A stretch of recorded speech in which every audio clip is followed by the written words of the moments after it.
আজকের গল্পটা শুরু করার আগে আপনারা বরং ঘড়ির দিকে একবার তাকিয়ে নিন। এখন কটা বাজে বলুন তো?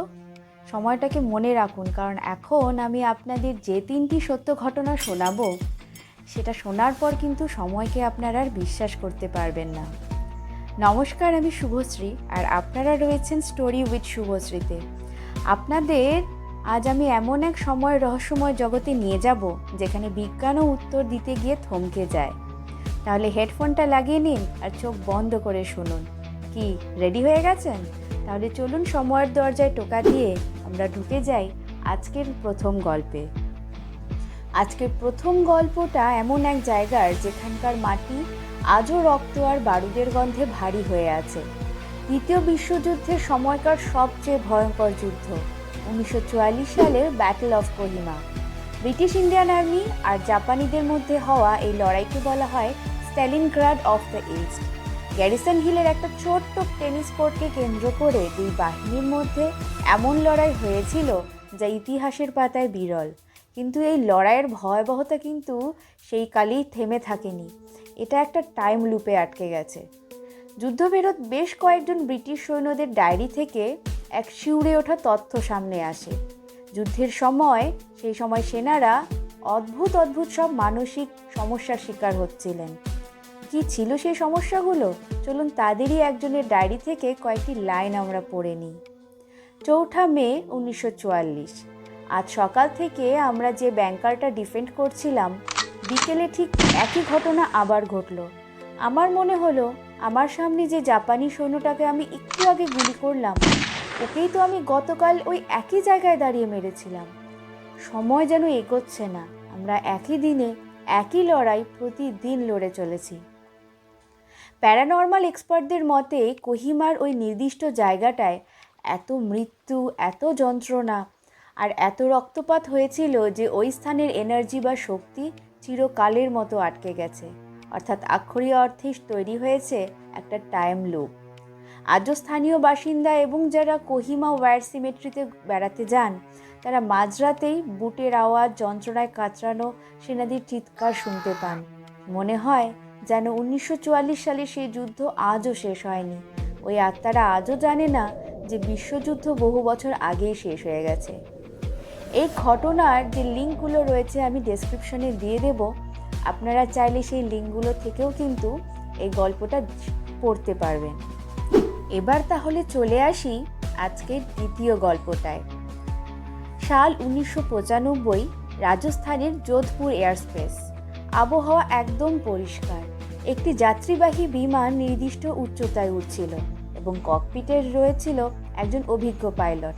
কিন্তু হঠাৎ করেই পাইলট খেয়াল করলেন যে সামনের আকাশটা কেমন যেন বদলে যাচ্ছে। না কোনো কালো রঙের মেঘ নয়, বরং এক অদ্ভুত উজ্জ্বল আলো বিমানটিকে চারপাশ থেকে ঘিরে ফেলেছে। ঠিক সেই সময় কন্ট্রোল রুম থেকে বিমানটিকে আর দেখতে পাওয়া যায় না। সবাই ভাবে বিমানটি হয়তো ক্র্যাশ করেছে, কিন্তু এর ঠিক কয়েক মিনিট পরেই আবার কন্ট্রোল রুমে সেই বিমানের সিগন্যাল দেখতে পাওয়া যায়। আর যেই সময় বিমানটি ল্যান্ড করার কথা, তার কিছুটা সময় আগে বিমানটি ল্যান্ড করে যায়।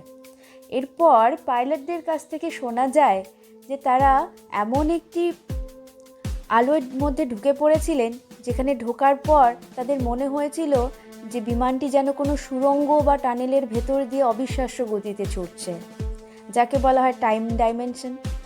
কিন্তু ওই যাত্রীরা যে কয়েক মিনিটের জন্য অন্য এক জগতে প্রবেশ করেছিলেন, তা কিন্তু আজও এক অমীমাংসিত রহস্য। আচ্ছা, আপনারা যদি ওই বিমানে থাকতেন আর জানতেন যে জীবনের কয়েক মিনিট আপনারা অন্য কোনো ডাইমেনশনে কাটিয়ে এসেছেন, তাহলে আপনাদের কেমন লাগতো বলুন তো? একটু ভেবে দেখুন। আর এই গল্পেরও যতগুলো লিঙ্ক আমার কাছে বা রিসোর্সেস আমার কাছে রয়েছে, আমি সব ডেসক্রিপশনে দিয়ে দেব, আপনারা ওখান থেকেও চেক করতে পারেন। তাহলে চলুন এবার প্রবেশ করা যাক আজকের 3 নম্বর গল্প বা শেষ গল্প। এই শেষ গল্পটি হয়তো আপনারা অনেকেই জানেন, কিন্তু যারা জানেন না বা কোনোদিনও শোনেননি, তাদের জন্য খুব ইন্টারেস্টিং হতে চলেছে। তাহলে চলুন শুরু করা যাক আজকের শেষ গল্প। সাল 1968, 4 অক্টোবর, সিকিমের নাথুলা পাস। উচ্চতা প্রায় 14,000 ফুট, চারদিকে হাড় কাঁপানো ঠান্ডা আর দুর্গম পাহাড়ি রাস্তা। 23 বছর বয়সী সিপাহী হরভজন সিং তার খচ্চরের পিঠে রসদ নিয়ে এগিয়ে যাচ্ছিলেন, কিন্তু হঠাৎ পা পিছলে তিনি পড়ে যান এক খরস্রোতা পাহাড়ি নদীতে।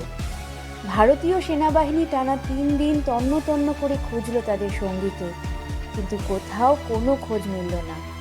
সবাই যখন প্রায় হাল ছেড়েই দিয়েছে, তখনই ঘটল এক অদ্ভুত অলৌকিক ঘটনা। হরভজন সিংয়ের এক সহযোদ্ধা রাতে এক অদ্ভুত স্বপ্ন দেখলেন। তার কথা অনুযায়ী, আমি স্পষ্ট দেখলাম হরভজন আমার সামনে দাঁড়িয়ে আছে। ওর সারা শরীর ভিজে বরফের মতো ঠান্ডা।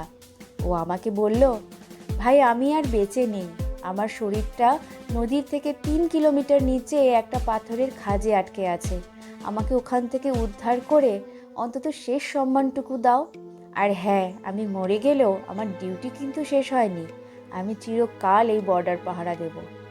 একদম ঠিক বুঝেছেন, আমরা কথা বলছি হরভজন সিংয়ের নামে, যার ফটো এবং মন্দির আজও নাথুলায় রয়েছে। পরদিন সকালে ওই সেনা তার কমান্ডিং অফিসারকে সব জানান।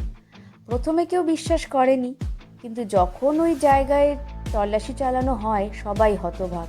ঠিক ওই পাথরের খাঁজেই পাওয়া যায় হরভজন সিংয়ের মৃতদেহ। শ্রদ্ধার সাথে তার শেষকৃত্য সম্পন্ন হয়, কিন্তু আসল রহস্য শুরু হয় এর পর থেকে।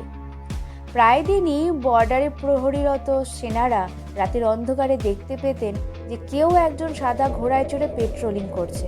কখনো শোনা যেত বুটের শব্দ, কখনো বা ডিউটিতে ঘুমিয়ে পড়া সেনাকে কেউ এসে সজোরে চড় মেরে জাগিয়ে দিত। এমনকি চীনা সেনাবাহিনীরাও রিপোর্ট করেছিল যে রাতের বেলা তারা ভারতীয় সীমান্তে এক রহস্যময় ঘোড়সাওয়ারকে দেখতে পায়।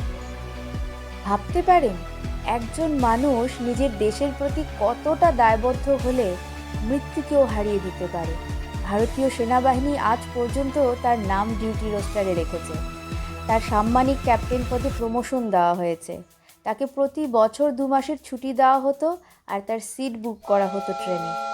আপনাদের কি মনে হয়, এটা কি শুধুই সেন্টিমেন্ট, নাকি মানুষের ইচ্ছাশক্তির এমন এক রূপ যা আমরা এখনও বুঝতে পারিনি? আমাকে কমেন্ট বক্সে আপনাদের মতামত অবশ্যই জানান। এই 3টি গল্পের মধ্যে কোন গল্পটা আপনাকে বেশি ভাবিয়েছে বলুন তো? আচ্ছা, আপনার কি মনে হয় যে আমাদের এই চেনা পৃথিবীর বাইরেও অন্য কোনো পৃথিবী রয়েছে যার নাগাল আমরা এখনও পাইনি? কমেন্ট সেকশন খোলা রইল আপনাদের জন্য। আর আজকের এই পর্ব যদি আপনাদের ভালো লেগে থাকে, তাহলে ভিডিওটিতে একটি লাইক করতে ভুলবেন না। আর এমন আরও অজানা সত্যি ঘটনার গভীরে যেতে চ্যানেলটি সাবস্ক্রাইব করে পাশে থাকবেন এবং বেল আইকনটি প্রেস করে দেবেন। আপনারা দেখছিলেন স্টোরি উইথ শুভশ্রী। খুব তাড়াতাড়ি দেখা হচ্ছে নতুন কোনো রহস্য নিয়ে। ভালো থাকবেন আর চারপাশের অজানাকে খুঁজতে থাকবেন। জয় হিন্দ।